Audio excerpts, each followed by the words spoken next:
So Krishna says like Patram Puspam Phalam Toyam Yome Bhaktya Prayachati. So he says that bhakti is very simple. But then I was a person who was always being connected to nature. I like nature. Sir, if I want to reach God, what is the best and the easiest way? Namaste everyone. I'm Lakshmishree and welcome to Freshrise channel. Today's episode is truly special. We are meeting a man who left behind a successful corporate life or a career to find a deeper meaning and peace. From NIT Rourkela to the United Nations, from engineering machines to enlightening minds. Please welcome Ganga Narayan Das. Hello sir, I welcome you to Freshrise. Yeah, namaskar. Thank you for that invite. We are so happy to have you here, sir. Definitely, your journey feels just like a movie full of twist, courage, and transformations. So, let's start from the very beginning. So, tell us about your childhood growing up in Brahmapur, Odisha. What was life like back then? I was like, as you know, Brahmapur is in Odisha. We were born and brought up in Oriya family, and like we were like two brothers and two sisters, and we were about like the parents. And my father was actually working in the junior engineer in the government as a government officer as a junior engineer electrical branch. He had a transfer job, so like we could not stay in one place for more than kind of 4 to 5 years. So and my education also kept on shifting from all of us. Education kept on shifting from one place to another. And my mother was a housewife. The father was going on the job, and then there's a government, so there was not much high pressure. But then still, my father used to put a lot of effort in the work.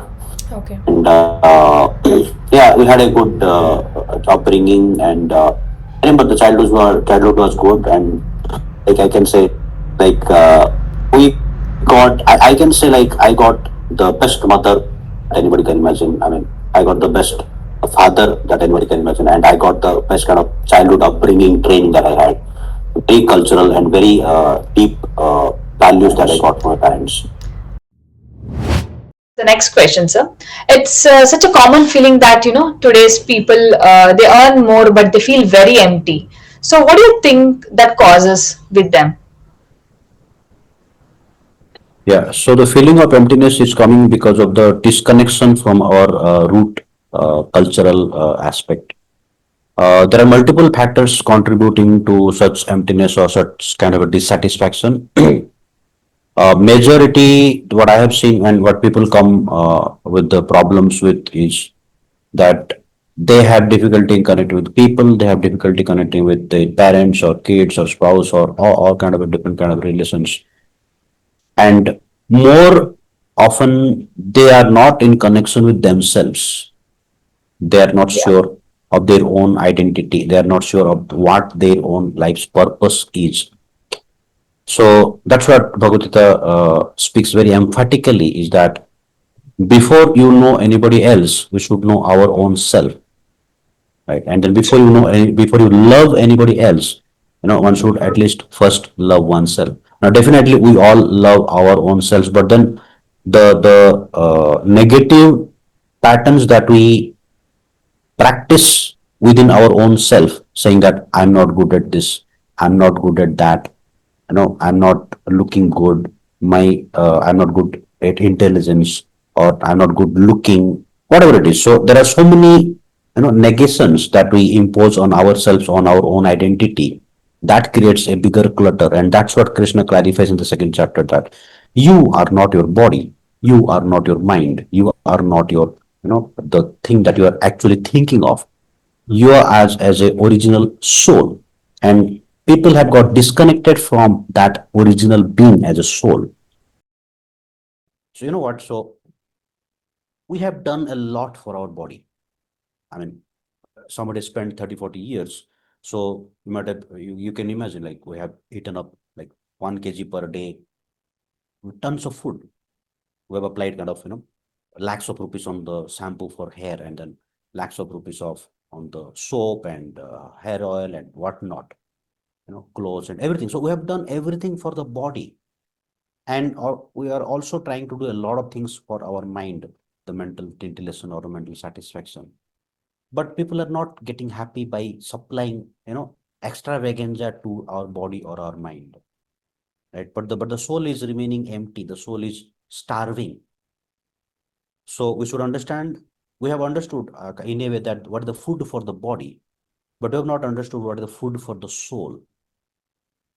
And that's what Krishna talks about in the Gita. The food for soul is the basic connection that we need to establish with our own self and with God, right? So when somebody, so you may see the people, those who are, you can say the spiritually elevated people, they are very calm, they are very quiet, they are very deep in themselves.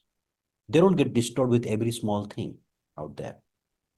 And if you go to their presence, you will feel that calmness in their presence also, because their ambience, their aura, their frequency is all of that energy of calmness, stillness, but yet alert, yet stable, yet very high, right? So that's a kind of peace, because they understand themselves, they are very deeply connected with themselves, and they are also very deeply connected with the divine God. And that's a serious disconnection in today's day and age, and that is what is not uh, accomplished or not educated in our present education system. And people come up with great amount of degrees, but they don't have the basic understanding of the self. Nobody teaches. No education system teaches that. Very true, sir. Well, discipline, behavior, nature, all that matters actually. So next, let's move on to the leap of faith. There is a life-changing moment in your life. You left your corporate job, then joined the ISKCON as a full-time in 2008. That's a huge decision. So what was going through in your mind during that particular time? I completed my engineering in 1995. I'm sorry, 1999. 95, I joined in 99. I passed out. Got into the corporate and then did a 9 to 10 years of job. So in that duration, as I mentioned, like my father expired and got connection with the Gita, and then I got understood the principles of life, and in a way got into the practice of principles that Bhagavad Gita is actually speaking. As I started practicing, as you mentioned, like when we're feeling dissatisfied and disconnected, that kind of dissatisfaction, disconnection was there. And I was able to actually connect when I started to practice the principles that were supposed to be done. So when I started to practice, I got a very high level of satisfaction from within that Okay. I could not get anything from outside. So we are all kind of in a way, looking for things outside that can satisfy us, but we need to do that certain practice, and that practice of meditation, that practice of inner calmness will come from when we implement these principles. So I usually talk about this on my Friday challenge that I take, but we can understand, they say quite deep, quite a lot of information that is there in the Bhagavad Gita. And uh, to understand that also needs some kind of faith and some kind of connection. So when you do that, so when I started doing that, I felt connected to myself, I felt connection with God, and that is where it actually created a very deep satisfaction level, deep bondage.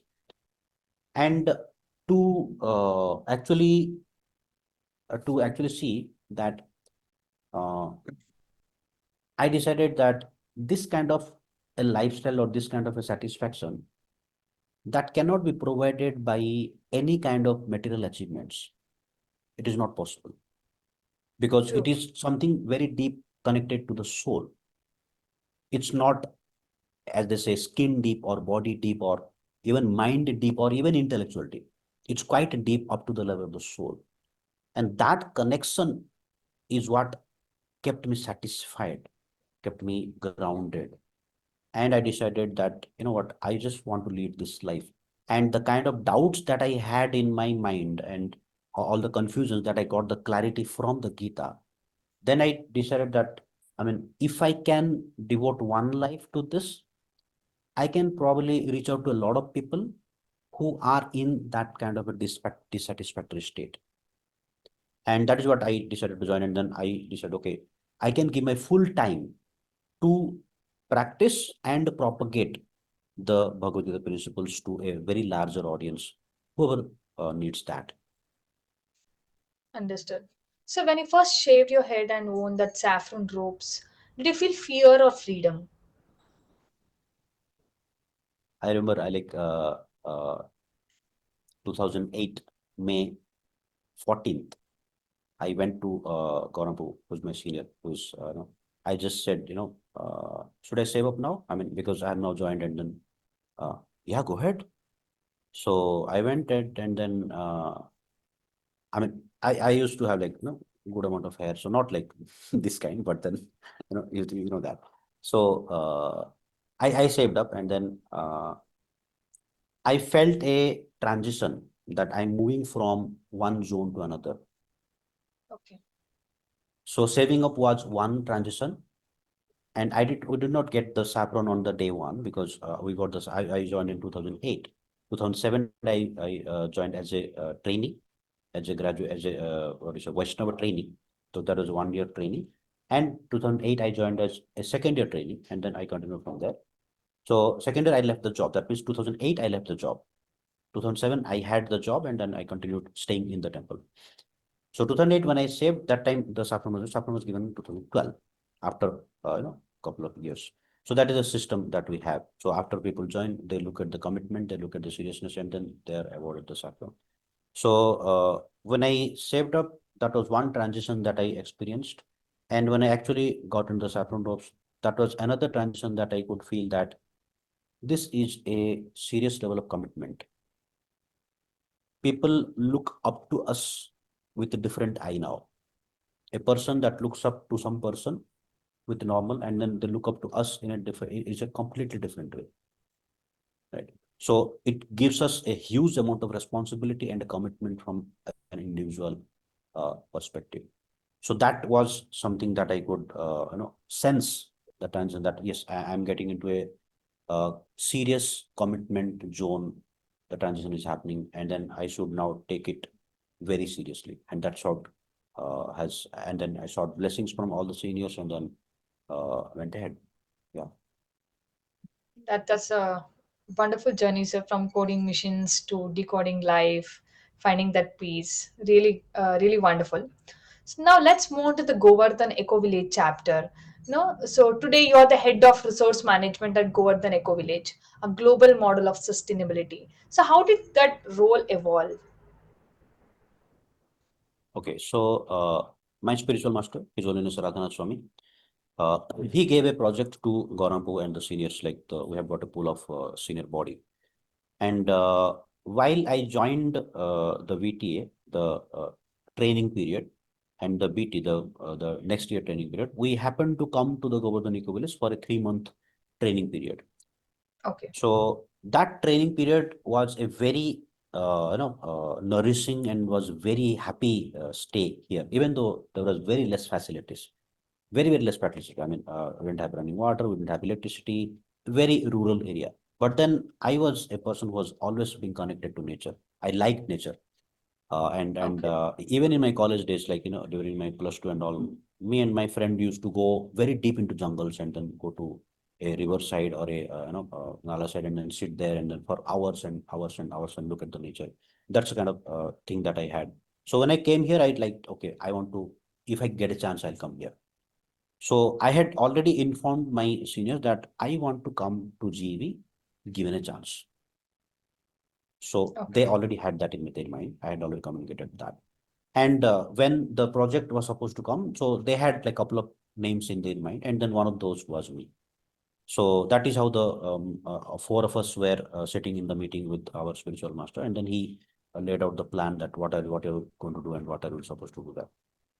I landed up here on 2010 1st January in the Eco Village, and from there, I mean, we started handling labors with construction, digging holes, JCB, poke lane, tractor, laying out roads, pavers, plumbing, electrical, HT cables, LT cables, LT panels, metering, plumbing, overhead tanks, you name it, I have done it. So everything related to construction. I mean, building up a swimming pool, building up fencing, planting trees, taking care of dogs, and what not. So you name it, I've done it from that day till on. And as I said, I'm a very lover of the nature. I don't like to waste things that would create problems to the environment. So I had this, this water, wastewater is going to be produced, so this needs to be treated. We're going to produce waste that needs to be treated. We're going to produce food waste, plastic waste, whatever waste that we're going to produce within the eco village. I want everything to be processed within the thing, and then I want zero discharge. We call it like zero discharge. That means net zero. So that is how the whole thing came up, and then we implemented our SBT, which we call it as the sewage treatment plant, and then we've got the composting in place for the food waste, and then we've got a plastic pyrolysis plant that we convert all our plastic that we waste generated, all the plastic goes in there, and then we create pyro oil. We call it the plastic to oil conversion, and that oil is used internally again. So all the waste that we generate here are actually converted to resources. And that's how the department came to the name as Center of Resource Management and Recovery. That's the Recovery. name of the department, CRMR. And that's also coined by one of my seniors, Vasudev Gowal. So he named this, and then that's from there I was allocated as the department head. So and then things are going on. So and every time something required, I have to intervene and then tweak the things, improve it, make it better, and things are going on, improving day by day. Wonderful job, sir. You have also represented India at the United Nations Environment Assembly in Kenya. That too, not once but twice. That's incredible. So, what message did you carry there? Right. So, Govardhan Eco Village is representing environmental protection and environmental sustainability. Sustainability has got four aspects: food, water, waste, and energy. These are the four aspects of sustainability. So, we in Govardhan Eco Village has got systems in place to take care of these four aspects. Okay. Now, uh, United Nations have got, like all the nations, they come together and then you've got the meetings and assemblies and policy making decisions happen there. And as you know, the global situation, there is global warming and there are, carbon emission and there are like, huge problems that is happening. So all these problems cannot be handled at local levels. They need to be Okay. handled at a very big level. Globally. And our message from the Eco Village, from our spiritual master is that people can come and have a look at the model. We've created a model spreading across 150 acres. And Okay. this model is a sustainable model, and energy, food, waste, and water, everything is taken care internally with our team. And we also provide internship to college graduates or to college students. And anybody who wants to come volunteer them for any reason, that option is also available. So a lot of students are coming in. So every year we are literally having, uh, you know, uh, 20 to 30 students coming in and, spending their time on internship on the sustainability aspects of the environment. So a lot Environment. of training is happening and a lot of projects are also coming up and a lot of initiatives happening. So that was the message that was taken to the United Nations, where amongst the 130 countries that they were there as a member state, as a member state was also there, and then we were representing as a part of the NGO from the Eco Village side, and that was the message that was conveyed, that it is possible. If it is possible in 150 acres, it is possible in 1,000 acres, it is possible on a global scale also. So let us have a get together, and then that's what the message. And Govardhan Eco Village is also a part of something called as Gen Twinning. It's called a Global Eco Village Network, GEN. GV. So that is also another part, and then we're also representing into the Twinning. Understood. Such a very good start, sir. Sir, can you just tell me if every Indian adopted just any one eco habit today, which one would make the biggest difference? Or what would be that eco habit that every Indian should adopt? Okay. One time, I mean, this happened with me also. One Okay. time, Menaka Gandhi, Menaka Gandhi asked the same question to our spiritual master. Okay. And I was very, very deeply moved with the answer that he gave. And then I'm very much, very closely resonating with the answer that he gave. That, exactly the same question, what everybody would do to change the inner environment or the environment outside. So my spiritual master answered in a way that The environment outside is the representation of the environment inside. True. So if we are not clean, if we are not satisfied, if we are not grounded from within, it will show up outside. I mean, it's a plain simple thing, right? So you would not consider something dirty unless you actually notice it.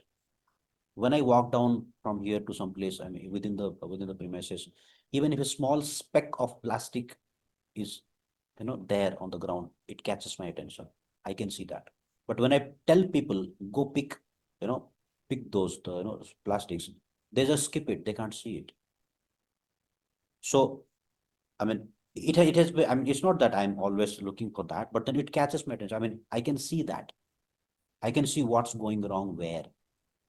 I talk to a person for 5 minutes, I can understand what is going on in their life.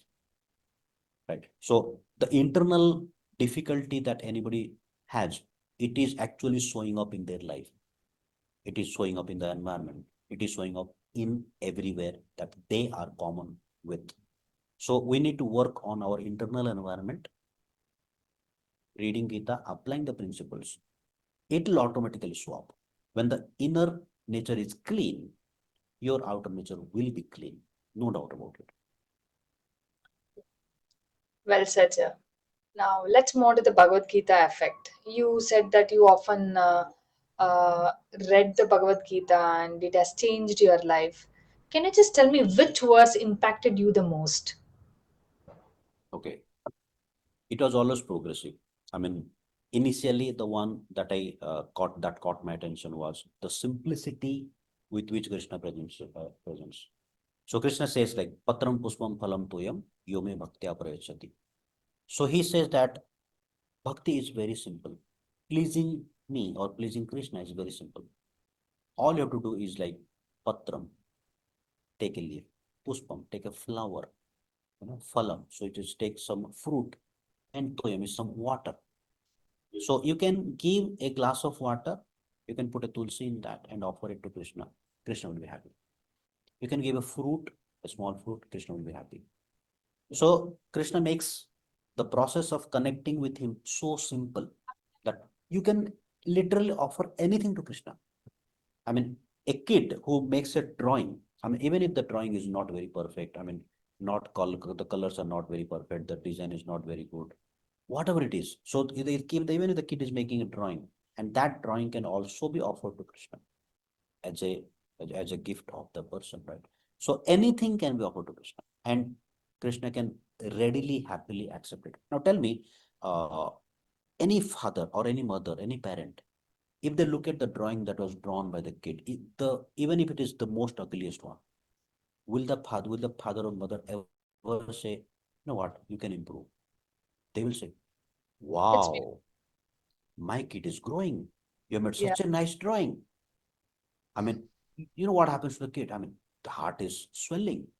The kid is, kid is happy. Is proud of his achievements, right? And the same thing Krishna also does. I mean, you offer a flower. Wow, this person has come to me with a flower. In the lifetimes, he has not come to me with a flower. Today he has come. I accept it wholeheartedly.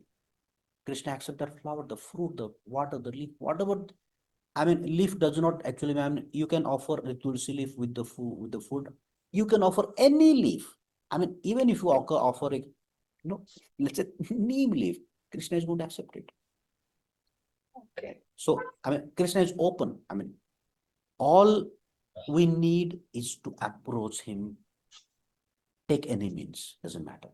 Take any means. Just approach Krishna. Krishna is waiting for us. He's waiting, you know, uh, he's waiting as a Chataka bird, waiting for the first raindrop to fall. He's waiting for all of us to turn to him. Understood. So, can you tell me how can we make the Gita relevant in today's generation? Right. The simple principle of application is, as I said, like, if like I come across people and then they say, my kid is not listening. I mean, I ask them, does he have hearing problem? No, right? He, he can listen. He doesn't have hearing problem. Not True. listening means not doing. I mean, if you tell them, okay, bring me a glass of water, and he doesn't do it, it's not that he didn't hear. He heard, but he did not do. Do. So all I'm trying to say is that if you even if you know a delta amount of knowledge, start applying it.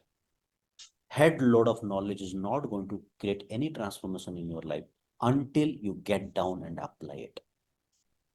It can be knowledge of Gita, it can be knowledge of your anything that you have, right? Understood. Unless you apply it, you can't see the transformation, you can't see any change.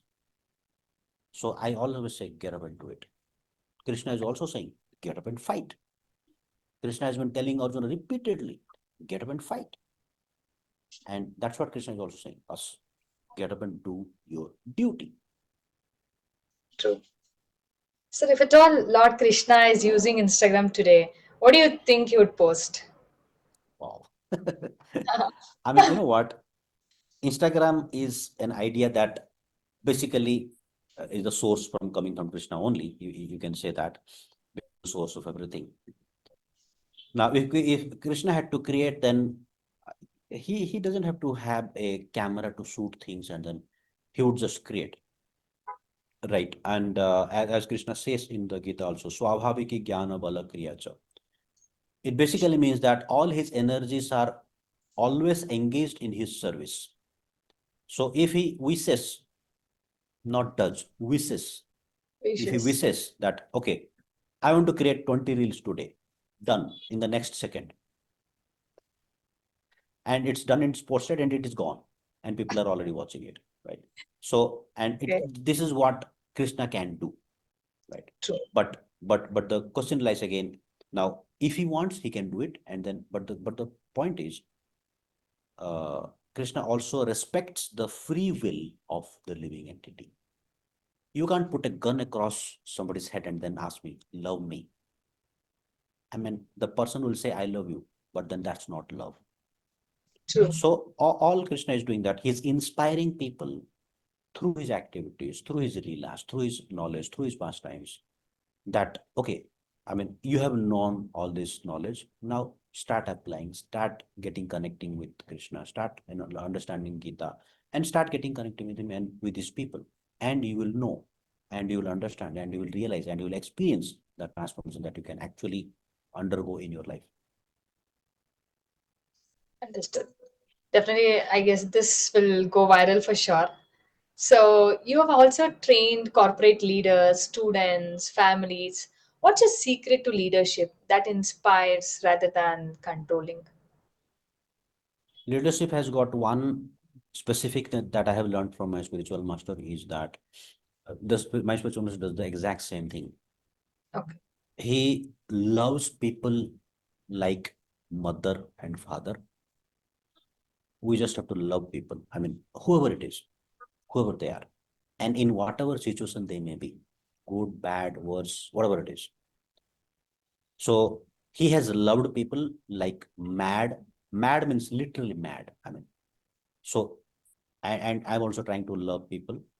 And when you love somebody, then you tell something, they will do it. And when the love and respect is not there, no matter what you do, will not transpire to their hearts. Right? True. So a true leader is going to inspire and lead as an example, not force. Understood. I guess in today's hostile culture, people are burning out. Can you just tell them how they can balance ambition with peace? Ambition is good, and peace is a requirement of daily life. If your mind does not shut off in the evening, you won't get sleep. And if you won't get sleep, you are going to get up tired on the next day, and your productivity will go drastically down. And if it happens prolonged period of time, you will hit on your health. You will True. hit on your health. And with that, you are also killing your ambition. Right. So all needs to be done is that uh, when you have ambition, you work hard, not a problem.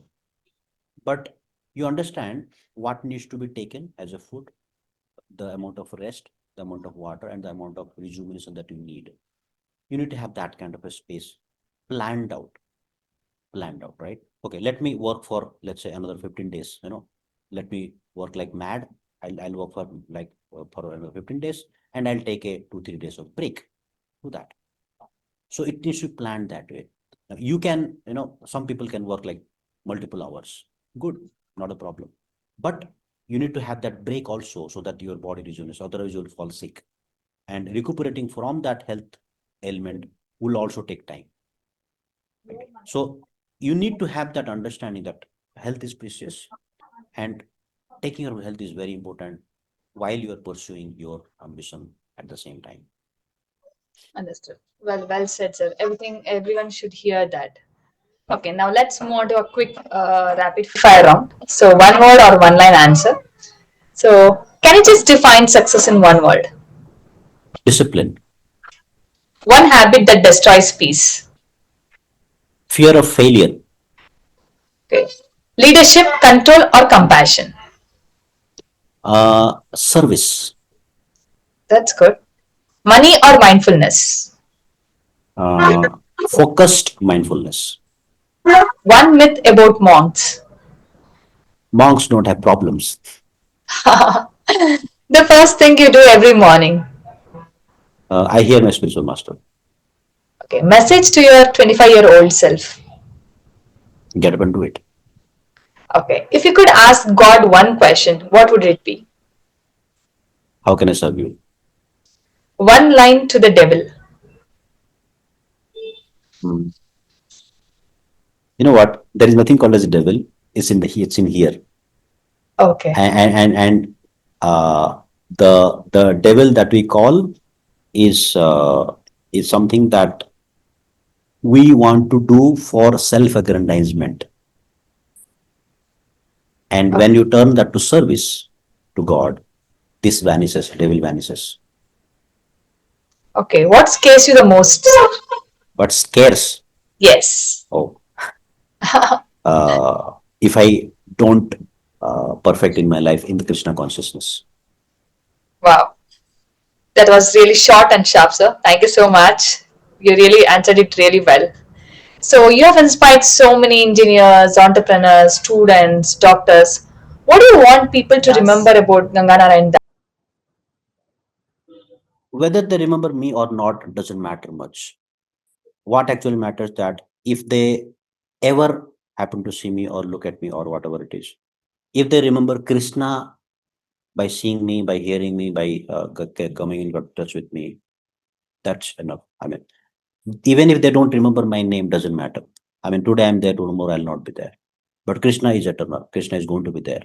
And if they understand Krishna is important and we all need to serve Krishna and get connected with him, if that message gets across, whether they remember me or not, doesn't really matter.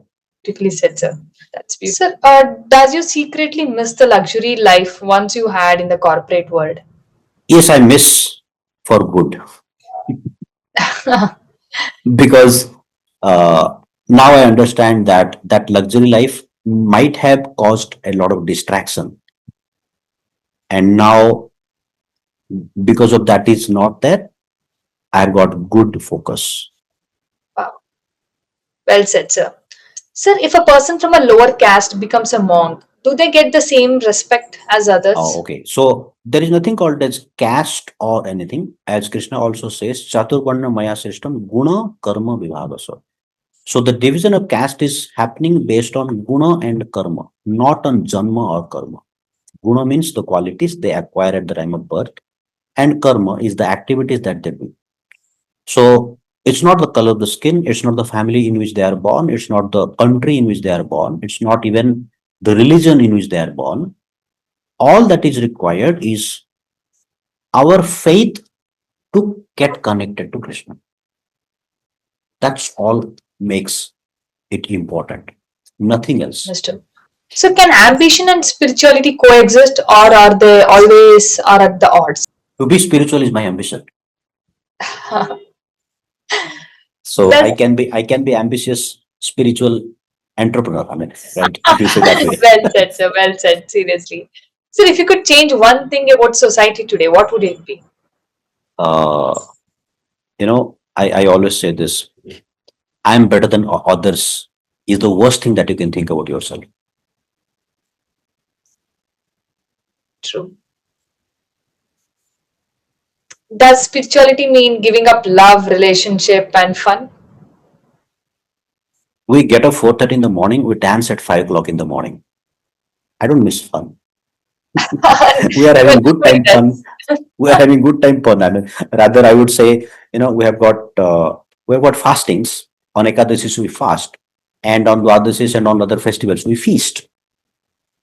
We have got the benefit of both. You fast, so your body gets rejuvenated with the fasting, and you feast, your mind gets happy. You know what? We got a 15-course meal, so I'm not missing out on anything. Very true. So, can money buy happiness, or is it a trap that keeps us from true fulfillment? Imagining that the money can give us happiness is a trap. But money is a resource that needs to be utilized for our purpose. And as a resource, it needs to be earned. Just like you need to earn your respect, you need to earn your credibility, you need to earn your ambition. It's similar, you need to earn the money. So, whatever that is required. So, you need to earn it for your own self sustenance. It's required. But that's not devil or that's not God. That's not bad or that's not good. So, if I ask you, let's say the knife is good or bad, it's neither. I mean, depending on who is holding it. If the knife is in the hand of the mother, mother will cut vegetables and cook a nice meal for us. If the knife is in the hand of a surgeon, he'll save lives. If the same knife goes with a miscreant, he will take lives. He will create problems. Similarly, money is neither good or bad. It's depending on who utilizes for what purpose. I have this one financial question for you. I don't know whether I can ask it or not. So, how much do you earn per month? What is the highest amount that you have made per month? I mean, you are asking as a monk. Yes, maybe. If because We somebody have zero wants. salary. Okay. We don't have salary. Survival, how do you do? What do you do for survival then? Yeah, so temple takes care. So we are a part of the institution. So institution runs by the donations of the people, those who are earning. And the institution takes care of us. So we have got our accommodation in place, we have got our food in place, we have got our clothes in place, and the medical is taken care by the insurance and other things. So we are not paid anything as a salary, but we are paid like you have like tomorrow I'm going home. So we are paid for the travel. So everything that you need, that I need, is paid for. But I'm not having an earning that okay, monthly you have got this much of package. No, zero, sir. Wonderful, wonderful, sir. Sir, if somebody wants to become a monk, can you just tell what is the direction they want to go through, or what is there any path they have to follow, something like that? Only one path. If you are serious about it, it will happen. Krishna will pull you to become a monk. Okay. You don't have to worry. You don't have to think. You don't have to say that, whether I want to become a monk or whether I want to become a grasta or whether I want to become a devotee or whether I want to become a billionaire, whatever it is. If you are serious about it, Krishna will show you the path. And it's progressive. And it's different, unique for everyone. Understood. Well said, sir. Sir, is there any other monk that inspires, you get inspired from them, or a role model you can I mean, consider? I have a lot of them. I mean, basically, one is my spiritual master, obviously, definitely. And before my spiritual master, no, I'm sorry, sir, I'm sorry, sir. I'm saying like, how do I got in touch with my spiritual master is through my mentor. So, how did I get inspired from my spiritual master? I happened to hear one audio tape, a recording audio tape of my spiritual master way back in year 2000. So I was in a place where they had invited me for a January 1st celebration. They were all devotees and they had cooked a very nice feast, and then we had a lot of kirtan, and evening they played a tape, and that tape really inspired me. And then I asked who is the speaker, and then they said the name, and that time I thought, I mean, maybe I'll go with him. I mean, I'll choose to become his disciple. And then I started searching for how do I do that, and other logistics they slowly unfolded. Sir, Sir, I have this personal question because I've seen this in far neighborhood. It was a very good family, parent, father, mother with a kid.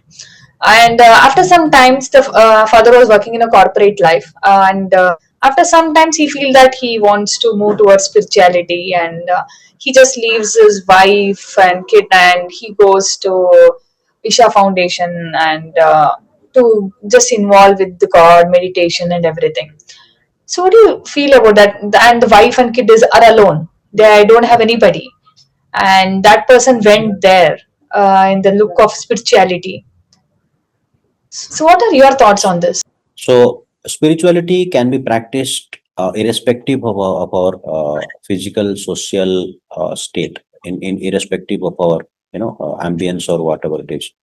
That's what Krishna says, and our one of our lineage in the spiritual lineage is Lord Chaitanya, and he also says, "Grihe thako bane thako sadahari bole thako." He says that whether you stay in house, whether you're a householder, Banithak means basically he's talking about the Vanaprastha and sannyasis, those who are the renunciates. So whether you stay in the forest or whether you stay in as a sannyasi, all that is required is that you take the names of Krishna or you take the spirituality seriously wherever you are. In ISKCON as an institution, we have got a system. We've got a proper system in place that we take care of the people, those who are connected to the spiritual process. That so basically what happens is like when somebody takes up to the process, their karma gets start to get eradicated. So what happens is like when if somebody is in a financial troubled state, Krishna, so when they start to follow the process, they slowly get to a financially stable state. They've got a physical ailment, they slowly start to get to a physical, may not be very fit or may not be very healthy, but that ailment will not trouble them anymore in their own spiritual practice. There is a multiple incidents that has happened with multiple people. Any serious trouble that we have in life, and if you take the process very seriously, Krishna will slowly eradicate that from your life, right? And that's Krishna's promise also that Krishna does. So the system that I was mentioning is that we have got a strict principle that you as a householder cannot leave your family and come back and join ashram or join the temple. We don't allow that as a principle. Rather, we will support, or rather, the entire congregation of devotees, householders put together, will do everything in their disposal, in their capacity to get that person to a job or something. I mean, if that person is lacking a job, if that person is needing some kind of help, they will do that. But they will not, I mean, we will not allow him to leave the family, wife and kids, and join as a full time without their permission. Understood. And we make sure that you if you have to come, then you have to well settle them, and with their permission and in front of all of them, in front of the authorities, if they are satisfied, if they're happy, okay, now if the wife says, if the kid says, now you can go and we can manage things on our own, then only the person is allowed to enter into the ashram that way. That's a very good So it's not so I have seen many people, even if when I go my village, many people they say, this person he just went to Himalayas or went to Vrindavan and went to this place and that place and left his family. This wife is suffering, the kids are suffering, that there is nobody to pay for and all that. So you know what, you cannot connect to the divine in the principle of love by creating hatred in your life. I mean, you are accumulating curses. I mean, how will the divine accept you? You understand? So, Understood. yeah, that's the thing. And women become a monk. Okay, so another thing that we have got a practice of, we have got like two parallel, what do you say, forum that goes on. ISKCON youth. One youth services is dedicated for the boys, unmarried boys. One youth service is dedicated for the girls. That means the unmarried girls. So they are trained in their own separate zones, right? Okay. And there is a nature of individual as a male, and there is a nature of an individual as a female. And when the nature of the female is that to take care of the house, to take care of the kids, to have a, that is the nature, that's the usual nature, right? To take care of, as a love, as an expansion of the love. And the same as the person, the man has got a disposition of taking responsibility. The man takes responsibility of a lot of things. The woman also takes a lot of responsibility of a lot of things in a setup, and the man takes in a setup. So, looking at the nature of individual, male and female, what Gita provides as a simple principle. See, you can do a job, not a problem. You can do anything. You can do a job. You can do earning. You can do everything. But the moment it comes to becoming a renunciate, the problem is the. I mean, you might have seen it across all spiritual institutions. The moment a woman comes as a renunciate, they are not seen as a renunciate. They are seen as a different eye. They are seen with a different eye, as an object of enjoyment. That is the problem. It's not the problem with the women, right? It's not the problem with the women. It's the problem with the people, those who are in that society or in that culture, or they are not either not trained, or they are not having that maturity to look at them in that eyes. So we have got a again another system that Prabhupada has instituted into ISKCON, is that every man will be called as Prabhu, will be addressed as Prabhu, and every female will be called as a mother, Mataji. Understood. Whether it's a 5-year-old girl or is a 95-year-old woman, anything in between. I mean, even if a newborn girl, we call Mataji. So that's training from the beginning, that you look at her as your mother, and that's a training that is required. And when you look at them as a mother, so all they need is the satisfaction, is a protection, a shield of protection, and when that is provided in an institutional setup, they are happy. Understood. Sir, I have this last question. So you don't believe in devil, but I've seen people doing this black magic. So what do you say about that? And that has happened. That has spoiled many of humans' life. And what are your thoughts about that? How can they recover So as from I it? mentioned, see, I'm not saying that that the devil doesn't exist, but then I said that devil exists here, Yeah. right? In the mind, or the person who wants to cause harm to others.